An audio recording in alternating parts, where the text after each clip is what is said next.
You're listening to 2024 in Review, a look back at some of the most compelling conversations and stories of the year, from True Crime Today and the Hidden Killers Podcast.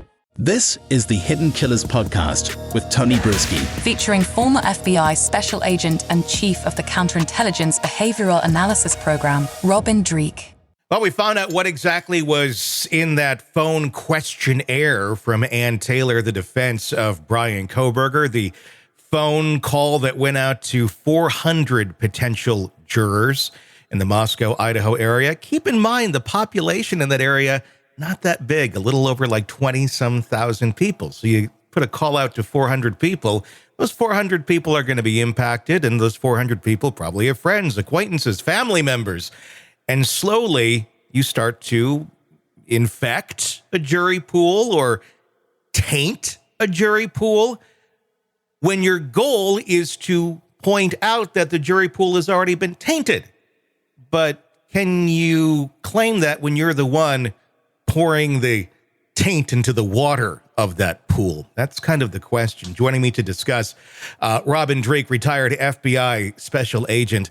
The judge the other week saying I'm shocked by this, and it totally caught him off guard. But now we see the questions, and some of these in very great detail. Have you read, seen, or heard if Bryan Kohberger was arrested at his parents' home in Pennsylvania? Have you read, seen, or heard if police found a knife sheath on a bed next to one of the victims? And it goes on and on and on, talking about DNA, talking about his car, talking about the cell phone tower data, talking about basically all the points of the story in this questionnaire. What was your reaction to seeing this call and these questions now that were sent out to these potential jurors?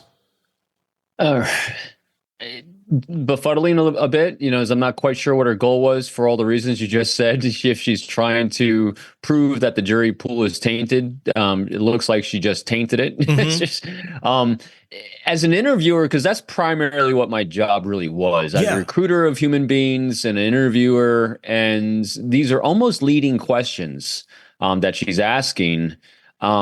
Which it's really puzzling. The only thing I could keep thinking in this, because I got my own confirmation bias with her, I think, is she's doing everything she can to delay, to cause issues, to lead everything I think she possibly can to save his life, get death off the table, and prep for a retrial, if possible, or appeals, something.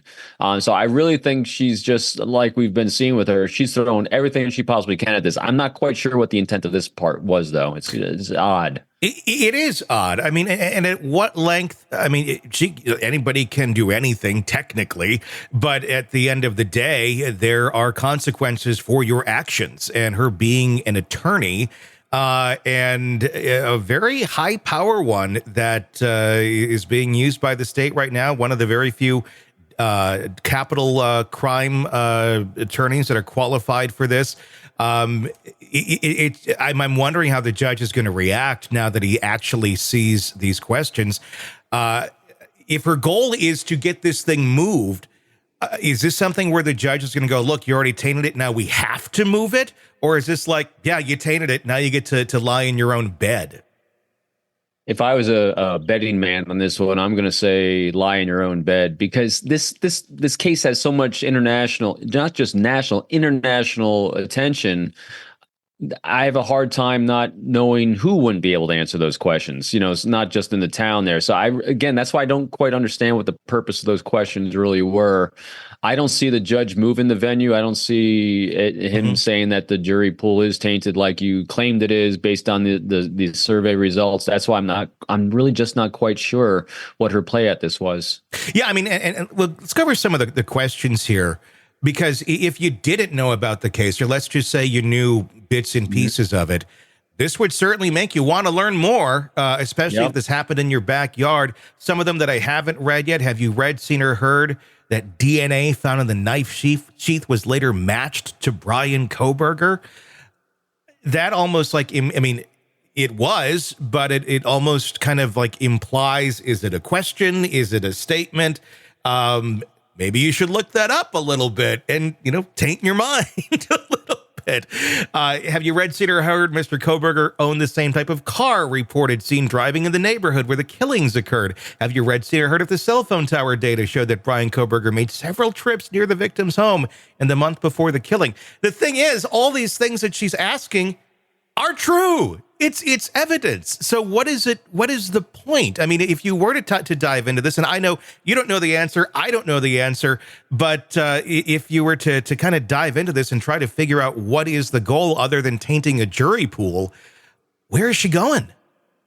So all we can do is really kind of look at the psychological effect it has. Yeah. And what she did by doing this is she used one of those, not just a lever of influence, but a lever of elicitation. By asking these questions in this way, she's using curiosity as a lever of elicitation. In other words, eliciting an action, because when someone's curious and you inspire them / persuade and influence them be curious, which each of these questions do to someone that might not know about it, and even someone who does know about it, they're going to be desiring to dig even deeper. So every single person that she now interviewed or, sent this questionnaire to, or however it was done on the phone or in survey form, they're now going to be more curious than they were before because of those questions. So they're going to all dig deeper. And each of these people, supposedly you're going to have anywhere from 1 to 10 more people affected by that, because now they're going to be talking about it. So literally, she has elicited a response from an entire community surrounding those 400 people to take an action to dive even deeper. And so if her intention was to destroy the jury pool in that area, she just did it by that action. Yeah, like bravo. Have you read, seen, or heard of Bryan Kohberger said that he was out driving alone on the night of the murders? Well, he did. Have you read, seen, or heard that Bryan Kohberger stopped one of the victims? Stopped one of the victims. I don't know that we've heard about, was there an allegation about that? I don't remember that one. Have you read, seen, or heard that Bryan Kohberger had followed one of the victims on social media? All these things, some have been rumors, some have been factually proven. Right. But it's kind of a mix of everything in this bag of question tricks. I don't know. I'm really just kind of baffled by the details of this. Want to listen ad-free? Want advanced access to all of our interviews before anyone else? Become a True Crime Today Premium Plus subscriber on Apple Podcasts. You get every episode commercial-free, so you can binge on true crime until you can binge no more. Search True Crime Today Premium Plus on Apple Podcasts now, or go to our podcast page and sign up now. More of the Hidden Killers podcast next.